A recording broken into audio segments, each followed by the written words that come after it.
महत्वाचं. म्हणजे एवढं तर इंडिया अजून पुढे नाही गेलेलं आहे की एखादी व्यक्तीची जमीन नाही आहे तरी त्याच्या नावाने ULC सर्टिफिकेट दिसतंय. म्हणजे इथं फ्रॉड होण्याची शक्यता 100%. तर याच्यात माझं मत आहे व्ह्यूअर्स, फक्त ते हे आरोपी नाही, पोलिसांनी ULC सर्टिफिकेट ज्या व्यक्तीने दिलं, ज्या ऑफिसरने दिलं, त्यांना पण आरोपी करायला पाहिजे. सिंपल आपण पिनकोड जरी बघितलं किंवा मोबाईल नंबर, 2 व्यक्तीचं एक नाही होऊ शकत ना.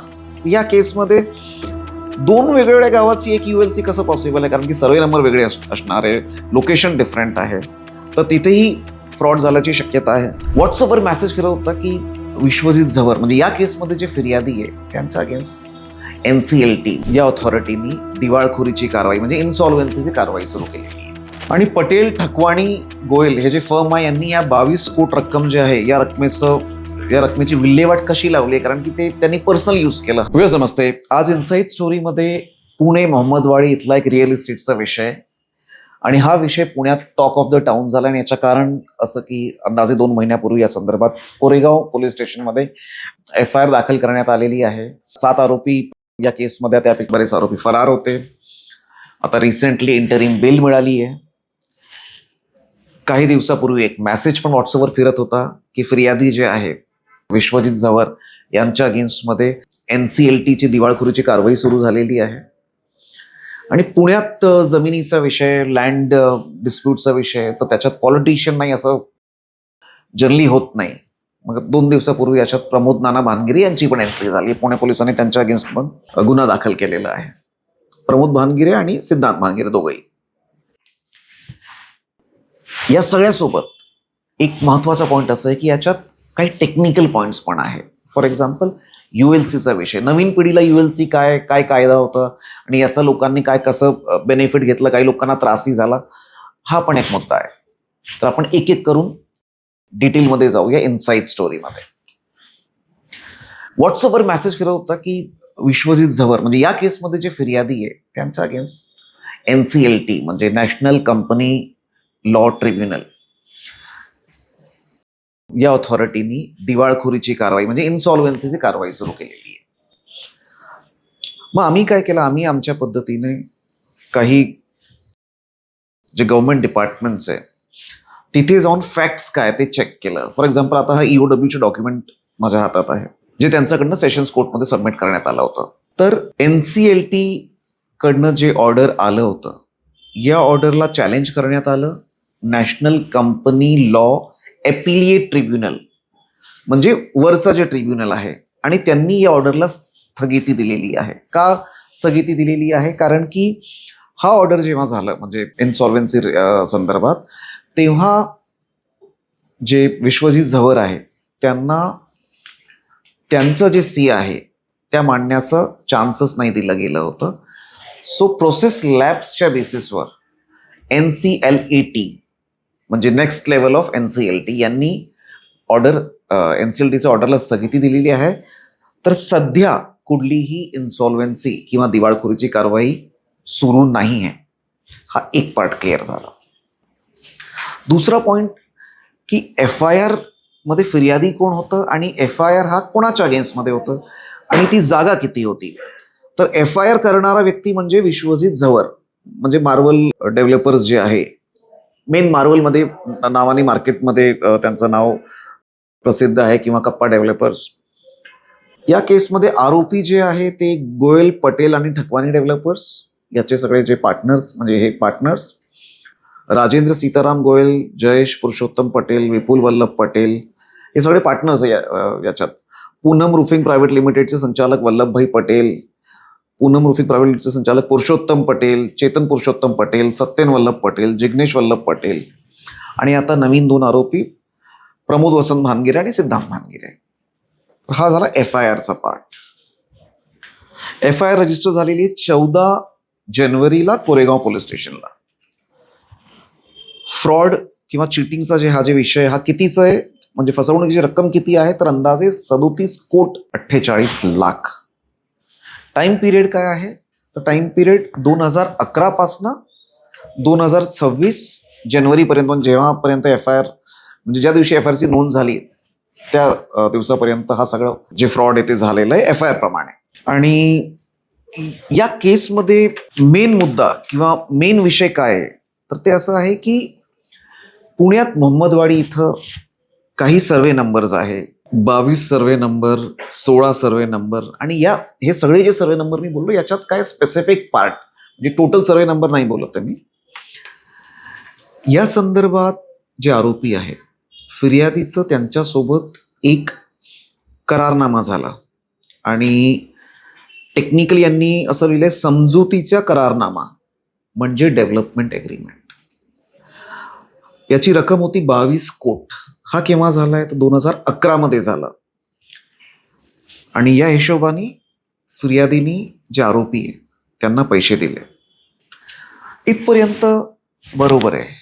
विषय कुठं चिघळलं किंवा कुठं प्रॉब्लेम सुरू झाला ते असं की या करारनाम्याच्या हिशोबाने आरोपींनी एक एस्क्रो अकाउंट करणं गरजेचं होतं.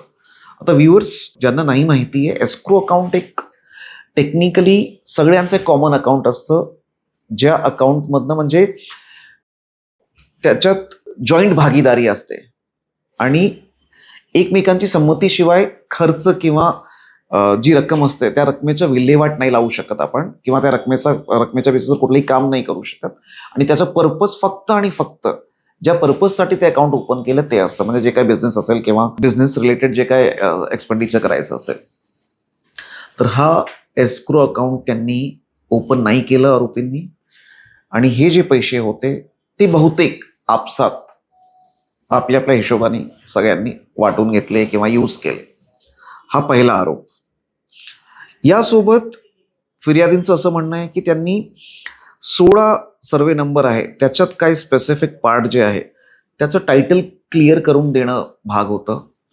आणि हा जे डेव्हलपमेंट एग्रीमेंट आहे या हिशोबाने फिर्यादींनी काही रक्कम खर्च सुद्धा केली फॉर प्लान पास आणि जे काही टेक्निकल टर्म्स लीगल ॲस्पेक्ट्स असतात रिअल इस्टेट डेव्हलपमेंटसाठी. आणि त्या संदर्भात त्यांना अंदाजे 15,48,00,000 त्यांनी खर्च केलं, म्हणजे विश्वजित झवर यांनी खर्च केलं.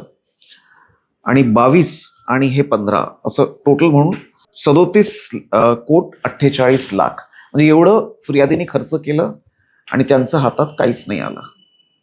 त्यामुळे त्यांची ही कायदेशीर त्यांनी तक्रार पुणे पोलिसांकडे दिली आणि पुणे पोलिसांनी हे रजिस्टर केले. तर इथपर्यंत हा फिर्यादी आणि जे आरोपी आहे यांच्यात विषय. पण याच्यात मग प्रमोद नाना यांचं नाव काय ऍड झालं किंवा कसं ऍड झालं, याच्यात झालं असं की आरोपींनी 12 गुंठे या जागेपैकी 12 गुंठे जागा हा प्रमोद नाना भानगिरे यांना विकली. आणि याच्यात टेक्निकली त्यांना हे विकणं शक्य नव्हतं या एफ आय आर प्रमाणे. त्याचं कारण असं की त्यांनी ऑलरेडी डेव्हलपमेंट एग्रीमेंट केलं आहे फिर्यादी सोबत. मग त्यांचं परमिशन शिवाय किंवा त्यांची संमतीशिवाय साहजिक आहे ते विकू नाही शकत, पण त्यांनी विकलंय. आणि या संदर्भात प्रमोद नाना भानगिरे यांचं जेव्हा पुणे पोलिसांनी त्यांना बोलवलं, त्यांचा जबाब नोंद झालं, तर याच्यात पोलिसांचं असं म्हणणं आहे की या केसमध्ये कुठलेही पैसे न घेता, म्हणजे हा जे डॉक्युमेंट आहे याप्रमाणे अर्जदार आरोपितांनी फिर्यादी यांना विकसनकरिता दिलेली जमिनीपैकी 12 गुंठे जमीन फिर्यादी यांच्याबरोबर केलेला विकसन करारावर रद्द न करता, फिर्यादी यांचे पैसे परत न करता, परस्पर फिर्यादी यांच्या संमतीशिवाय प्रमोद नाना भानगिरे यांना कोणताही मोबदल्याशिवाय विक्री केली आहे. म्हणजे याच्यात कमाल असं झाला की प्रमोद नाना भानगिरे यांना 12 गुंठे जागा कुठल्याही मोबदला न देता विक्री केली गेली. आता हे टेक्निकली कसं पॉसिबल, म्हणजे मार्केटमध्ये ज्या ठिकाणी जागेचा रेट, आता हा सगळा जे विषय याचा फिर्यादीचं असं म्हणणं आहे की आज मार्केट व्हॅल्यू त्या लँडची जवळपास 300 कोट असणार. मग प्रमोद नाना यांना कुठलेही पैसे न देता ती जागा कशी गेली, हा पुणे पोलिसांकडनं कोर्टात जे डॉक्युमेंट सबमिट झालं त्या संदर्भात म्हणण्यात आलेलं आहे. आणि त्यामुळे पोलिसांचं असं म्हणणं आहे की आरोपींनी मुद्दामून थर्ड पार्टी इंटरेस्ट क्रिएट केलं. आणि हे इन्व्हेस्टिगेशन जेव्हा सुरू झालं तेव्हा प्रमोद नाना भानगिरे यांनी 96 लाख म्हणजे 96 lakhs हे रुपये आरोपींना दिले. आणि टेक्निकली ते बरोबर आहे, त्यांनी पैसे दिलेले असं दाखवण्याचा भास केलेला. कारण की पोलिसांचं म्हणणं आहे इन्व्हेस्टिगेशन सुरू झाल्यावर, म्हणजे आत्ता 2025 मध्ये पैसे दिले गेले. 12 गुंठे जागा तर आधीच दिलेली आहे, म्हणजे तिथे कट रचलं गेलेलं आहे, थर्ड पार्टी इंटरेस्ट क्रिएट केलं आहे पॉलिटिकल पर्सनला इन्व्हॉल्व्ह करून. आणि यामुळे पोलिसांनी प्रमोद नाना भानगिरे यांचं नाव या गुन्ह्यात ऍड केलेलं आहे. आणि स्ट्रॉंग कलम आहे, म्हणजे IPC 467, म्हणजे forgery of valuable security. Pramod Nana यांच्याकडनं असं म्हणण्यात आलेलं आहे की त्यांनी या संदर्भात जे कन्सर्न पर्सन आहे त्यांना पैसे दिलेले आहे आणि त्यांना माहीत नव्हतं की याच्यात असं टेक्निकली ऑलरेडी व्यवहार झालेला आहे. मार्केटमध्ये व्ह्युअर्स, जर एखादी रजिस्टर्ड करारनामा झालं असेल तर ते टायटल सर्चमध्ये दिसतं. प्रमोद नानांना ते का दिसलं नाही ते आपण त्यांच्याकडनं पण जाणून घेऊया नेक्स्ट एपिसोड्समध्ये. आणि याच्यात फॅक्ट काय, म्हणजे त्यांचं काय म्हणणं आहे तेही आपण बघू. मीनवाईल याच्यात एक इम्पॉर्टंट ॲस्पेक्ट आहे ULCचं. म्हणजे हा ॲक्च्युअल विषय प्रमोद नानांचं किंवा त्यांच्यासोबत सिद्धांत भानगिरे यांचं नाही आहे. याच्यात जे ॲक्च्युअल करारनामा आहे ते हे जे इनिशियली 7 आरोपी आहेत ते आणि विश्वजित झवर हा यांचा विषय. आणि यांच्यात टेक्निकली आरोपींनी काही ULC ऑर्डर सबमिट केलेला आहे. तर ULCचा अर्थ आहे urban ceiling act related orders. तर याच्यात जे रेग्युलेशन असतं, तर हा ॲक्च्युली कायदा 1976 पासनं होतं आणि 2007 हा जे कायदा आहे ते संपुष्टात आला.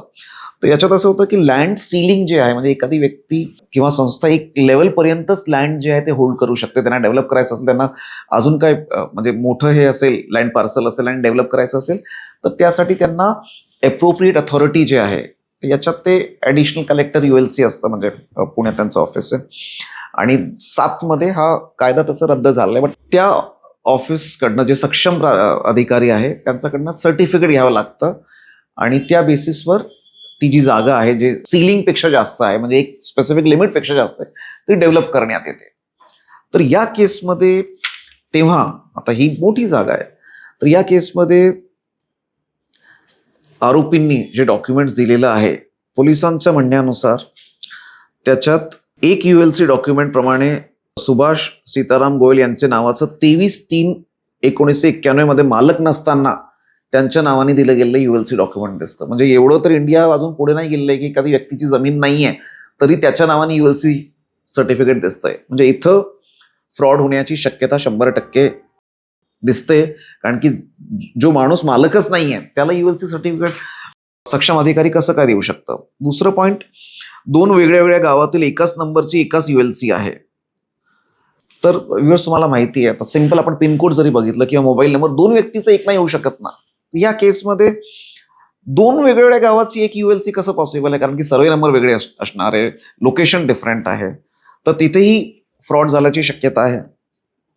आणि जाहीरनाम्याच्या तारखेत संबंधित जमीनधारक नसलेल्या व्यक्तीचे नाव 1991 मध्ये त्यांना सर्टिफिकेट ULC म्हणजे अप्रुव्हल असतं की बाबा ही जी जागा आहे ते सीलिंगपेक्षा जास्त आहे, इथे तुम्ही डेव्हलपमेंट करू शकता. काय प्रीमियम फी पण असते त्या संदर्भात. तर ज्या व्यक्तीची ती जागा नाहीच आहे त्यांना हा सर्टिफिकेट कसं देण्यात आलं. तर याच्यात माझं मत आहे व्ह्युअर्स, फक्त ते हे आरोपी नाही, पोलिसांनी ULC सर्टिफिकेट ज्या व्यक्तीने दिलं, ज्या ऑफिसरने दिलं, त्यांना पण आरोपी करायला पाहिजे. ऍक्च्युली हा त्यांचा याच्यात मोठा रोल आहे की पुण्यात ऑलरेडी ULC स्कॅम झालेलं सगळ्यांना माहिती आहे. या केसमध्ये हे असे जे आरोपी आहे, असे जे एक्स ऑफिसर ज्यांनी हे केलेलं आहे त्यांना पण पोलिसांनी आरोपी करायला पाहिजे, कारण की त्यांच्या संगनमतानी खूप लोकांनी त्यावेळी ULC स्कॅम केलेला आहे. आणि पटेल, ठकवाणी, गोयल हे जे फर्म आहे यांनी या 22 कोटी रक्कम जे आहे या रकमेची विल्हेवाट कशी लावली, कारण की ते त्यांनी पर्सनल यूज केलं. हा जे पूर्ण विषय होता, त्यांचं काम होतं ही जी पूर्ण जागा आहे ते टायटल क्लिअर करून विश्वजित झवर यांना द्यायचं, ते त्यांनी दिलंच नाही. आज 11 पासनं बघा 26 म्हणजे 15 वर्ष झालेले आहे. आणि सध्या हा पुण्यात गाजलेला केस आहे, कारण की 300 कोटीचा विषय आहे आणि याच्यात आता प्रमोद नाना भानगिरे यांची पण एंट्री झालेली आहे. FIR मध्ये त्यांचं नाव आलेलं आहे. बघूया पुढं काय होतं. आतापर्यंत जी स्थिती होती, न्यायालयात जे डॉक्युमेंट गेले त्याप्रमाणे ते सगळं तुमच्या समोर मी आणलंय. न्यूज वॉच करिता मी टीकम शेखावत.